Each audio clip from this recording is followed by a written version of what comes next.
Dear students, last time हमने बात की थी ड्रग मेटाबॉलिज्म की। ड्रग मेटाबॉलिज्म जो कि काइनेटिक्स का थर्ड मैकेनिज़्म है। मैंने आपको पहले बताया कि चार मैकेनिज़्म बेसिकली इसमें होती हैं: absorption, distribution, metabolism and excretion. हमने एब्जॉर्प्शन हमने पढ़ा, डिस्ट्रीब्यूशन हमने पढ़ लिया है, और अब बारी है मेटाबॉलिज्म की। तो मेटाबॉलिज्म में एक जनरल इंट्रोडक्शन हमने पढ़ा था। हमने बात की थी कि जो मेटाबॉलिज्म होता है बेसिकली दो टाइप की रिएक्शन से होता है। फर्स्ट है नॉन सिंथेटिक रिएक्शंस और फेज़ वन रिएक्शंस। यहाँ पे मैंने आपको बताया था कि मेटाबोलाइट्स इसमें बनते हैं और ये एक्टिव और इनएक्टिव हो सकते हैं। जबकि दूसरा जो है सिंथेटिक और कॉन्जुगेशन और फेज़ टू रिएक्शंस, यहाँ पे मेटाबोलाइट्स जो बनते हैं वो मोस्टली इनएक्टिव होते हैं। बेसिकली ये एक्सक्रीशन यहाँ से स्टार्ट होता है।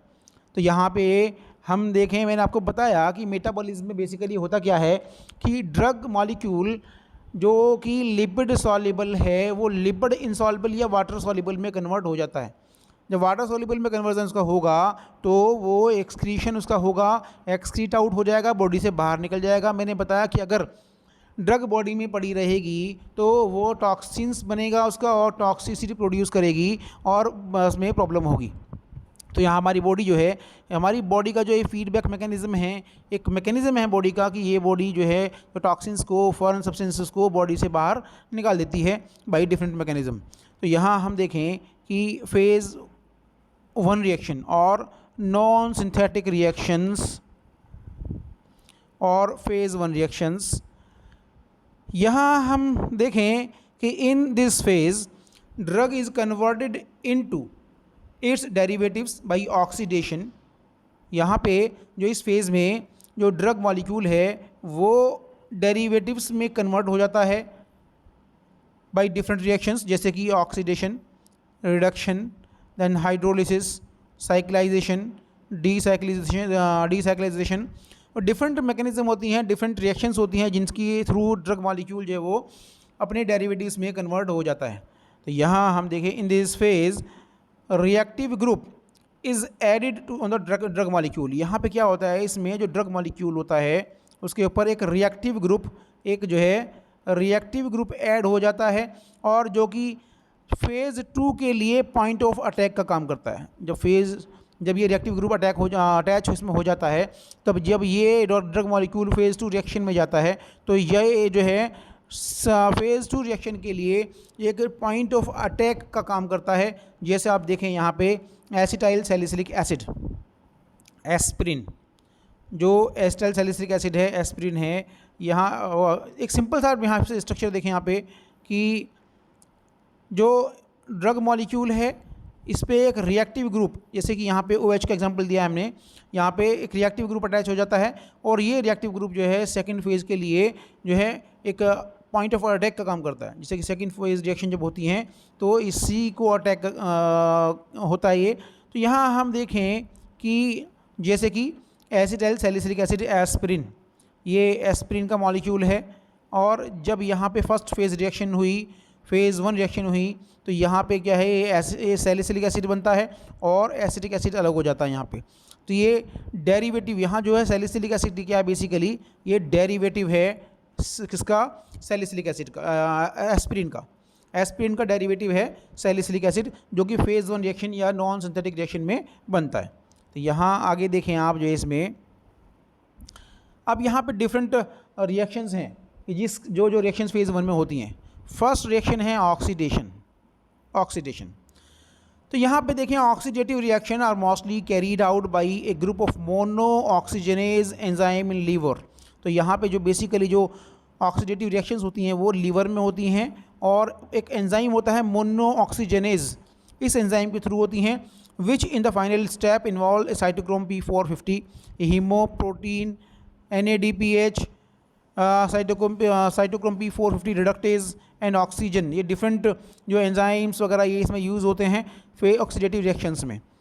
ये हुआ ऑक्सीडेटिव रिएक्शंस जो लीवर में होती हैं बेसिकली और मोनो ऑक्सीजनेज एंजाइम के थ्रू होती हैं। इसमें एग्जाम्पल देखें, इसमें आप देखें कि जैसे barbiturates, paracetamol, steroids, theophylline, and many other drugs are oxidize in this way, और इस वे में जो है बहुत सारी ड्रग्स ऑक्सीडाइज होती हैं। Some other drugs for example कुछ और भी ड्रग्स हैं जैसे कि adrenaline, alcohol etcetera are oxidized by mitochondrial और साइटोप्लाज्मिक एंजाइम। तो जो है जो कुछ और ड्रग्स भी हैं जैसे एड्रेनलिन है, अल्कोहल है, ये माइटोकॉन्ड्रियल और साइटोप्लाज्मिक एंजाइम के थ्रू ऑक्सीडाइज होते हैं। ये हुआ आपका ऑक्सीडेशन। देन सेकंड रिएक्शन है जो कि हम फेज़ 1 रिएक्शन में हम पढ़ते हैं जो कि नॉन सिंथेटिक रिएक्शंस हैं, ये रिडक्शन। रिडक्शन में क्या होता है कि this reduction is converse of oxidation, जाहिर सी बात है कि ऑक्सीडेशन का जस्ट अपोजिट ही होता है, और involve cytochrome P450 enzymes working in opposite direction. तो यहाँ जो रिडक्शन से बेसिकली जो ड्रग रिड्यूस होती हैं, drugs primarily reduced are chloral hydrate, इसमें कुछ एग्जांपल्स हैं, क्लोरल हाइड्रेट, क्लोरमफेनिकोल, हेलोथेन, ये कुछ ड्रग्स हैं जो रिडक्शन से होता है फर्स्ट फेज रिएक्शन में। देन हम देखें नेक्स्ट जो मैकेनिज्म है, जो रिएक्शन है फेज़ 1 रिएक्शन की, वह है हाइड्रोलिसिस। नाम से ही इंडिकेट होता है, hydro mean water, lysis mean टूटना। तो ड्रग मॉलिक्यूल जो है वो का ब्रेकअप होगा by the molecule of water. तो this is the cleavage mean टूटना किसी चीज़ का, cleavage of drug molecule by taking up a molecule of water. तो यहाँ जैसे कि एस्टर को प्लस वाटर, एस्ट्रेज एंजाइम की प्रेजेंस में एसिड और एल्कोहल बन गया। ये एस्टर का जो है ब्रेकेज हो गया, एस्टर का क्लीवेज हो गया। तो hydrolysis occurs in liver. Hydrolysis कहाँ पे होता है भाई? लीवर में होता है, इंटेस्टाइन में होता है, प्लाज्मा एंड अदर टिश्यूज़ में होता है। तो hydrolysis occurs in liver, intestine, plasma and other tissues.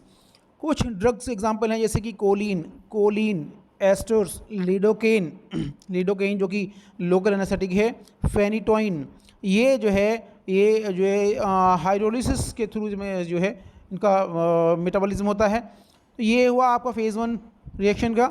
और देन नेक्स्ट जो रिएक्शन है साइक्लिजेशन, यहाँ पे नाम से इंडिकेट होता है कि साइकिल का बनना। तो formation of ring structure, cyclization में रिंग बनती है from a straight chain compound. For example proguanil एक ड्रग है, इसका एग्जांपल इसमें देते हैं हम साइक्लाइजेशन में। इसके बाद हम देखें decyclization. We are studying about the phase 1 reaction of drug metabolism. तो यहाँ पे देखें बीच में डीसाइक्लाइजेशन में कि opening of free ring structure, decyclization में साइकिल का टूटना। तो ये है opening of ring structure of the cyclic drug molecule. जो साइक्लिक ड्रग मॉलिक्यूल है उसकी रिंग स्ट्रक्चर ओपन हो जाती है। इसमें कुछ एग्जांपल हैं जैसे कि बारबिचुरेट्स, फेनिटोइन। तो this is generally A minor pathway, हालांकि बहुत माइनर पाथवे है डीसाइक्लाइजेशन। तो ये कुछ रिएक्शंस हुई।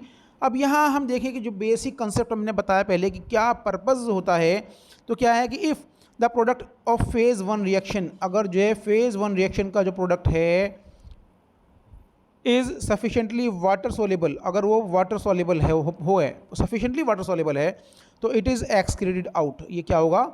ये बाहर निकल जाएगा, इसका एक्सक्रीशन हो जाएगा। अगर फेज़ 1 रिएक्शन का प्रोडक्ट जो है सफिशेंटली वाटर सोलेबल हो जाता है तो ये एक्सक्रीट आउट हो जाता है। और अगर if it is lipid soluble, और अगर ये लिपिड सॉल्युबल है तो ये जो है फेज़ 2 रिएक्शन में एंटर करता है। मैंने बताया कि दोनों फेजेस का जो मेन पर्पज़ है, बेसिक मेटाबॉलिज्म का मेन पर्पज़ नहीं है कि ड्रग को जो है बस वो एक्सक्रीशन उसका हो, बाहर निकल जाए। हालांकि कुछ और एक्सेप्शंस भी हैं। मैंने आपको बताया कि कुछ जो इनएक्टिव ड्रग्स का एक्टिव मॉलिक्यूल्स बनते हैं जो कि ड्रग के उसमें काम आते हैं, ड्रग के रिस्पॉन्स में भी काम आते हैं। तो ये भी है, लेकिन जो है मेन जो है ये है कि आपका जो है कि जो लिपिड सॉल्युबल ड्रग है वो वाटर सॉल्युबल में कन्वर्ट हो जाए, जिससे कि उसका रीअब्जॉर्प्शन ना हो और वो एक्सक्रीट आउट हो जाए। यहाँ आगे हम देखें नेक्स्ट इज़ फेज़ 2 रिएक्शंस और सिंथेटिक रिएक्शंस और फेज़ 2 रिएक्शंस और कॉन्जुगेशन रिएक्शंस। इंपॉर्टेंट है, एग्ज़ाम में बहुत आता है, बहुत पूछा जाता है कॉन्जुगेशन रिएक्शंस के बारे में। What are conjugation reactions? तो ये मेटाबॉलिज्म की जो है दूसरा सेकंड फेज़ रिएक्शंस हैं। यहाँ पे आप देखें कि these involve conjugation of drug, यहाँ पे इसमें क्या होता है कि ड्रग का कॉन्जुगेशन होता है और इट्स फेज़ 1 मेटाबोलाइट, जो फेज़ फर्स्ट मेटाबोलाइट्स होते हैं विद एन एंडोजिनस सबस्ट्रेट। क्या है कि जो फेज़ फर्स्ट मेटाबोलाइट्स होते हैं जो कि अगर सफिशेंटली वाटर सॉल्युबल नहीं होते हैं और लिपिड सॉल्युबल होते हैं तो उनके साथ में कॉन्जुगेशन होता है फेज़ 2 रिएक्शन में।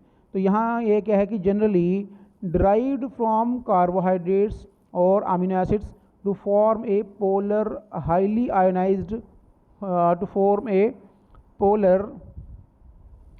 highly ionized organic acid which are easily excreted in urine, जो कि यूरिन से या बाइल से एज इजीली एक्सक्रीट आउट हो जाती हैं। मैंने आपको बताया कि फेज़ 1 रिएक्शन में अगर लिपिड सॉल्युबल ड्रग रह जाती है जो कि कार्बोहाइड्रेट से अमीनो एसिड से जो बनती है, तो ये क्या है कि इनमें कॉन्जुगेशन होता है। कॉन्जुगेशन होने से क्या होगा कि जो लिपिड सॉल्युबल ड्रग है या आयनाइज्ड है ये पोलर और हाईली आयनाइज्ड ड्रग मॉलिक्यूल में कन्वर्ट हो जाएगी और एक्सक्रीट आउट हो जाएगी बाई यूरिन और बाइल।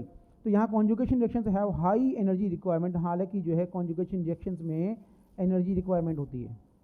यहाँ इसमें एग्जांपल हम देते हैं ग्लूक्रोनाइड कॉन्जुगेशन, बहुत इंपॉर्टेंट है ग्लूक्रोनाइड कॉन्जुगेशन और ग्लूक्रोनाइड फॉर्मेशन। ग्लूक्रोनाइड क्या है आप जिसमें देख लें कि ग्लूक्रोनिक एसिड इसमें ऐड हो जाता है और जिससे कि ड्रग मॉलिक्यूल जो है लिपिड सॉल्युबल से वाटर सॉल्युबल में कन्वर्ट हो जाता है और ये ड्रग्स जो है बाहर निकल जाती है बॉडी से बाई एक्सक्रीशन। तो यहाँ this is the most important synthetic reaction during second phase. A high energy phosphate molecule is formed by combination of uridine diphosphate and glucuronic acid. इस केस में क्या होता है जो ग्लूक्रोनाइड कॉन्जुगेशन में, तो इस सेकेंड फेज का रिएक्शन है और यहाँ पे हाई एनर्जी फास्फेट मॉलिक्यूल बनता है by combination of uridine diphosphate and glucuronic acid. यहाँ इस रिएक्शन आप देखें यहाँ पे कि ये है आपका यूरिडीन डाइफॉस्फेट और ये बीटा ग्लूक्रोनिक एसिड, इनके कॉम्बिनेशन से ये जो है UDPG ग्लूक्रोनिल ट्रांसफेरेज एंजाइम की प्रेजेंस में जो है यूरिडीन डाइफॉस्फेट ग्लूक्रोनिक एसिड बनता है UDPGA बनता है। और इसके बनने से क्या होगा, जैसे फॉर एग्जांपल यहाँ एसिटाइल सैलिसिलिक एसिड, मैंने आपको पहले बताया कि एसिटाइल सैलिसिलिक एसिड में का जो फेज़ 1 रिएक्शन होगी तो इसका डेरिवेटिव बनेगा जो कि सैलिसिलिक एसिड, और सैलिसिलिक एसिड में जो UDGPA के साथ जब रिएक्शन होगी तो इसका एडिशन होगा तो ये मॉलिक्यूल बनता है जो कि वाटर सॉल्युबल होता है। तो sometime there is a reversal of reaction, that is enzyme goes first in second phase then in first phase, for example methylation और acetylation। acetylation रिएक्शन का हमने पहले आपको एग्जांपल दिया हुआ है जो इडियोसिंक्रेटिक रिएक्शन में कि जो INH होता है आइसोनियाजिड जो कि एंटी ट्यूबरकुलर ड्रग है, एंटी TB ड्रग है, वो जो है उसका जो मेटाबॉलिज्म है वो एसिटाइलेशन से होता है। और इडियोसिंक्रेटिक रिएक्शन में मैंने आपको बताया था, इसलिए जो हो एसिटाइलेटर्स जो होते हैं वो दो टाइप के होते हैं, स्लो एसिटाइलेटर्स एंड फास्ट एसिटाइलेटर्स। कुछ पेशेंट्स ऐसे होते हैं जिनके अंदर एसिटाइलेशन स्लो होता है, कुछ पेशेंट ऐसे होते हैं जिनके अंदर एसिटाइलेशन फास्ट होता है, और जिनके अंदर एसिटाइलेशन फास्ट होता है उनका ड्रग जो है बहुत जल्दी वॉश आउट बॉडी से होती है और उनको डोज बढ़ानी पड़ती है उस केस में। तो ये आपका मैंने बताया था। इसमें एक एग्जाम्पल भी है एंजाइम इंडक्शन का, we are studying about the glucuronide conjugation phase 2 reactions का। तो यहाँ हम देखें कि अगर दो ड्रग हम देते हैं एक साथ में, if 2 drugs are given together, for example ethanol and methanol competing with alcohol dehydrogenase, जो कि अल्कोहल डीहाइड्रोजिनेज एंजाइम से कंपीट करती हैं बाइंडिंग के लिए, इथेनॉल और मिथेनॉल हम देते हैं अगर, तो उस केस में क्या होगा, if ethanol having more affinity towards the enzyme, अगर इथेनॉल की एफिनिटी एंजाइम के साथ ज़्यादा है देन क्या होगा कि इथेनॉल मिथेनॉल को रिप्लेस कर देगा, और दिस इज़ मिथेनॉल पॉइजनिंग। और उससे क्या होगा, जब मिथेनॉल रिप्लेस कर देगा तो बॉडी में वो अनबाउंड फॉर्म में होगा, और जब अनबाउंड फॉर्म में होगा तो ये टॉक्सिसिटी प्रोड्यूस करता है, जबकि मिथेनॉल जो होता है वो जो है बहुत टॉक्सिक होता है और रेटिनल डैमेज करता है, रेटिना ऑफ आई पे अफेक्ट डालता है, ये मिथेनॉल पॉइजनिंग हो जाएगी। तो ये इसमें होगा। अब क्या होगा इसमें कि sometimes drugs for example rifampicin antibiotic drug है जो कि एंटी टीबी ड्रग है जो ट्यूबरक्लोसिस में यूज़ होते हैं। इथेनॉल और morphine, barbiturates, diazepam are given repeatedly to the patients for long time. कभी कभी जो है इनको जो ड्रग्स हैं ये पेशेंट्स को रेपीटेडली बार बार को जो है पेशेंट को लॉन्ग टाइम तक दिया जाता है। और उस केस में क्या होता है, दे लूज़ देयर एक्टिविटी। जब ज़्यादा टाइम तक देंगे तो उनकी एक्टिविटी कम हो जाती है because of increase the activity of enzyme, क्योंकि एंजाइम की एक्टिविटी बढ़ जाती है। क्योंकि एंजाइम्स जब की एक्टिविटी बढ़ेगी तो इस ड्रग का मेटाबॉलिज्म भी बढ़ जाएगा, और मेटाबॉलिज्म जब बढ़ जाएगा तो ड्रग का एक्सक्रीशन होगा और ड्रग का अमाउंट कम मिलेगा तो रिएक्शन जो रिस्पॉन्स भी कम रहेगा। तो उस केस में जब ड्रग का एंजाइम जब बढ़ेगा तो दीज ड्रग्स व्हेन गिवन, जब ये ड्रग दी जाती हैं, increase the amount of enzymes, ये क्या करती हैं एंजाइम्स के अमाउंट को बढ़ा देती हैं। और इसलिए क्या होता है कि thereby promote the drug metabolism, उससे ड्रग का मेटाबॉलिज्म बढ़ जाता है। और इसी कंडीशन को हम कहते हैं, इसी प्रोसेस को हम कहते हैं एंजाइम इंडक्शन। इसी प्रोसेस को हम एंजाइम इंडक्शन कहते हैं। एक एंजाइम का इंडक्शन हो जाता है, एंजाइम्स का अमाउंट बढ़ जाता है और जिससे कि जो है ड्रग का रिस्पॉन्स भी कम हो जाता है। तो यहाँ क्योंकि ड्रग का मेटाबॉलिज्म बढ़ जाता है, तो ये सारा जो है आपका जो हुआ ड्रग मेटाबॉलिज्म के बारे में। तो हमने यहाँ पे फेज़ 1 रिएक्शन, फेज़ 2 रिएक्शन पढ़ा हमने इसमें जो है ग्लूकुरोनाइड कॉन्जुगेशन पढ़ा। और बेसिक पर्पस मैंने आपको बताया कि मेटाबॉलिज्म का क्या है, कि जो है ये ड्रग मॉलिक्यूल जो है वो लिपिड सॉल्युबल से वाटर सॉल्युबल में कन्वर्ट होता है, जिससे इसका एब्जॉर्प्शन ना हो पाए। जब ये रीनल ट्यूबल से रीअब्जॉर्ब नहीं होगा तो एक्सक्रीट आउट हो जाएगा और बॉडी में ड्रग की टॉक्सिसिटी नहीं होगी। तो ये जो है मेटाबॉलिज्म हुआ। अब 3 टॉपिक हम पढ़ चुके हैं इसमें, फार्माकोकाइनेटिक्स में एब्जॉर्प्शन, डिस्ट्रीब्यूशन, मेटाबॉलिज्म। आप इसको देखते रहें और जो ये हम बिल्कुल प्रॉपर नोट्स से मैं इनको आपको पढ़ाता हूँ और ये नोट्स आपको कहीं मिलेंगे भी नहीं, तो आप इनको बहुत ध्यान से इसको पढ़ लें, देख लें इनको अच्छी तरह से, और इस चैनल को सब्सक्राइब भी कर लें जिससे कि आपको ये टाइमली ये वीडियोज़, ये लेक्चर्स आपको मिलते रहें और आपकी फार्माकोलॉजी के बेसिक कंसेप्ट्स क्लियर हो जाएँ। धन्यवाद।